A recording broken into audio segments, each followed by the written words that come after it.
आपल्यासोबत विरोधी पक्षनेते व राज्याचे काँग्रेसचे ज्येष्ठ नेते विजय वडेट्टीवार आहे. भाऊ, जे एक्झिट पोल आले कशा प्रकारे बघता, काय वाटतं तुम्हाला?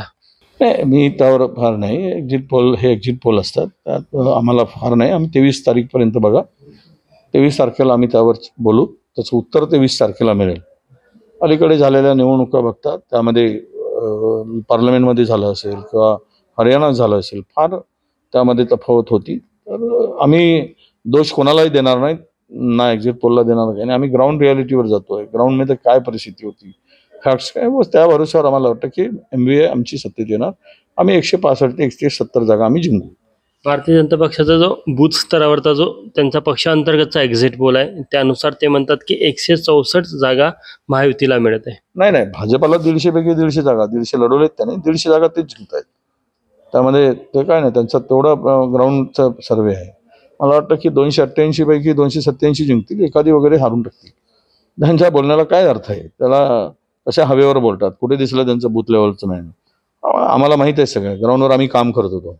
त्यामुळे त्यांचा सर्वे काय आणि आम्ही काय सर्वे केला, गोळ्या खेळले काय, त्यांचा सर्वे झालाय. तर त्याच्यात फार काय जाण्याची गरज नाही. 23ला निकाल येईल आणि दूध का दूध पाणी का पाणी सब हो जाएगा. महाविकास आघाडीचा सर्वे काय म्हणतो, कितीपर्यंत मजल मारण? आम्ही 165 ते 170 जागा जिंकू, त्यामध्ये कुठे हे नाही.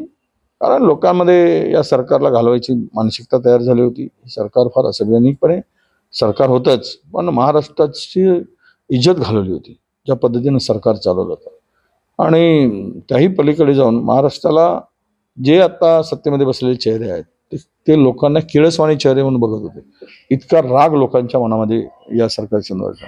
ओपन कमिशन खाणं सुरू होतं सगळं महाराष्ट्रात. अगर ती जर जिंकण्याची तेवढी आशा असती तर एवढे पैशांचं का झालं असतं? पैशाचे पॉकेट का वाटले, पैशाचे लिफाफे का वाटायला लागले असते? काय यांच्या नेत्यांना पकडावं लागलं असतं? 5 कोटी रुपये रंगेहात पकडले गेले. प्रकरण दाबू देत, त्याचं आम्ही भांडाफोड नंतर करूच. त्यांच्या नेत्यांना मुंबईमध्ये घेराव घातला गेला आणि ओपन ते लिफाफे त्यांच्या हातून पकडले गेले. म्हणजे CCTV कॅमेरे त्यांच्या एंट्री होताना बंद करून ठेवले गेले. बॅगा नेताना हातमध्ये, हॉटेलमध्ये बॅगा पोचवताना लपून राहिलेलं नाही, हे सगळं ओपन झालेलं आहे. किती झाका तुम्ही पाप केलेलं ते लोकांच्या पुढे आहे. लोक हुशार आहेत.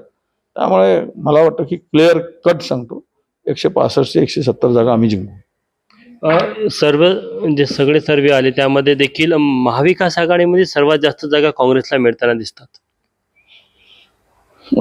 काँग्रेसला जागा जिंकतायत. आम्ही जास्त जागा लढवल्या होत्या. त्यामुळे कदाचित आमच्या बाजूनं तर आहेच, विदर्भात आमच्या बाजूनं चांगला रिझल्ट येतो आहे. आणि त्यामध्ये आमच्या पार्लमेंटमध्ये सुद्धा तो रिझल्ट आम्हाला दिसलेला होता. तसाच रिझल्ट असेंब्लीमध्ये सुद्धा राहील अशी आम्हाला खात्री आहे. काँग्रेस कितीपर्यंत जाईल पूर्ण राज्यात आणि विदर्भात? नाही, विदर्भामध्ये आम्ही 30 ते 32 पर्यंत जाऊ. महाविकास आघाडी आम्ही 40च्या जवळ जाऊ. विदर्भामध्ये 35 ते 40च्या मधामध्ये राहील. आणि महाराष्ट्रामध्ये काँग्रेस 70 जागेच्या कमी राहणार नाही. मुख्यमंत्रीपदाला घेऊन एक चर्चा आहे की काँग्रेसचा मुख्यमंत्री व्हावा. आज संजय राऊत यांनी देखील टीका केली की जर का नाना पटोले किंवा इतरांना कोणाला मुख्यमंत्री व्हायचं असेल तर राहुल गांधींनी तशी घोषणा करावी. नाही, असं कुठं म्हटलंय नाना पटोले मी मुख्यमंत्री होतो? ते काय म्हटलेत? कुठे म्हणलेत की मी काँग्रेसचा मुख्यमंत्री करायचं? ते म्हणलं की काँग्रेसच्या नेतृत्वात महाविकास आघाडी सत्तेत येईल. तर बरोबर आहे ना, काँग्रेस आहेच नेतृत्व. जशाप्रमाणे पवारसाहेब नेतृत्वात येईल, जशाप्रमाणे उद्धव ठाकरे साहेबांच्या नेतृत्वात महाविकास आघाडी येईल, तर आम्ही तिघांचंही नेतृत्व आहे. त्यामुळे त्या उद्देशानं ते बोलले आहेत. पण त्याचा अर्थ काही तुम्ही लोकांनी सगळं चुकीचा लावला आणि चुकीचा प्रश्न संजय राऊतांना विचारला असावा.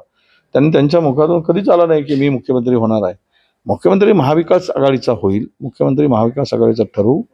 आणि आमचं ठरलं आहे की कोणत्या अर्थी सत्तेमध्ये 12 तासाच्या आत मुख्यमंत्री पदाचा चेहरा सांगू आणि आम्ही दावाही राज्यपालांच्याकडे करू.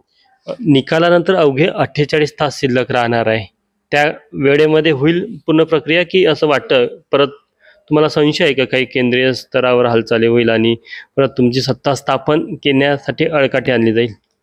महाराष्ट्रातील जोडा हाणतील लोक. महाराष्ट्रातील लोक जर असं काही झालं, मेजॉरिटी आहे आणि सत्ता स्थापनेमध्ये काही केला तर लोक रस्त्यावर उतरून भारतीय जनता पक्षाला त्यांची जागा दाखवून देतील. त्यामुळे या काही जर तरच्या गोष्टीवर आम्ही ठेवत नाही. लोकशाहीमध्ये तुम्ही गळ्यापर्यंत हात घातला, लोक गळा दाबाल तर तुमचा पण गळा दाबून तुमचा बंदोबस्त करतील. महायुतीमध्ये देखील मुख्यमंत्री पदावर स्पर्धा पाहायला मिळते. भाजपवाल्यांची इच्छा आहे की फडणवीस, शिवसेना शिंदे गट म्हणतात की एकनाथ शिंदे मुख्यमंत्री असेल. नाही तर ते त्यांचा विषय आहे, त्यांनी ते ठरवायचं आहे कोणाला द्यायचं, कोण करताय. आम्ही त्याबद्दल बोलायची आम्हाला गरज नाही.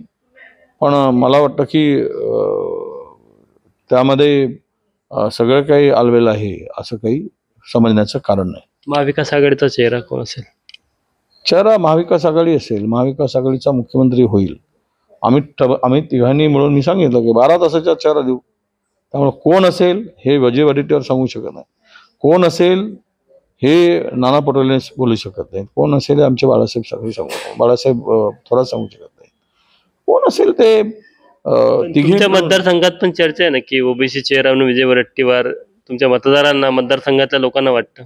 लोकांना वाटणं स्वाभाविक आहे. कोणत्याही लोकांना वाटतं, कोणत्याही कार्यकर्त्यांना आणि ज्या भागात तो काम करतो त्याला वाटतं की आपला नेता मंत्री व्हावा, आपला आमदार व्हावा, मोठा खाता मिळावं, मुख्यमंत्री व्हावं, हे सगळं वाटतं ना. स्वाभाविक आहे. वाटण्यात गैर काय. पण त्यामध्ये परिस्थितीनुसार किंवा आपण आघाडी म्हणून ज्यावेळेस लढतो त्यावेळेस तो निर्णय एकट्याचा नसतो, एकट्या दुकट्याने सामूहिक निर्णय असतो. तो सामूहिक निर्णय आम्ही घेऊ. मतदारांप्रमाणे तुमची पण इच्छा आहे, संधी मिळाली तर सोनं कराल? नाही, संधी विषय असा आहे की शेवट तुमच्या मनातील इच्छाला अर्थ नसतो, तर जनतेच्या मनातील इच्छांना अर्थ असतो. जनतेने काय कोणाला कौल देतं हे निकालानंतर स्पष्ट होईल. आणि त्यानंतर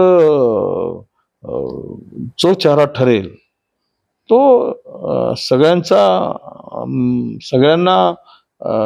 एकमत झालेला चेहरा ठरेल.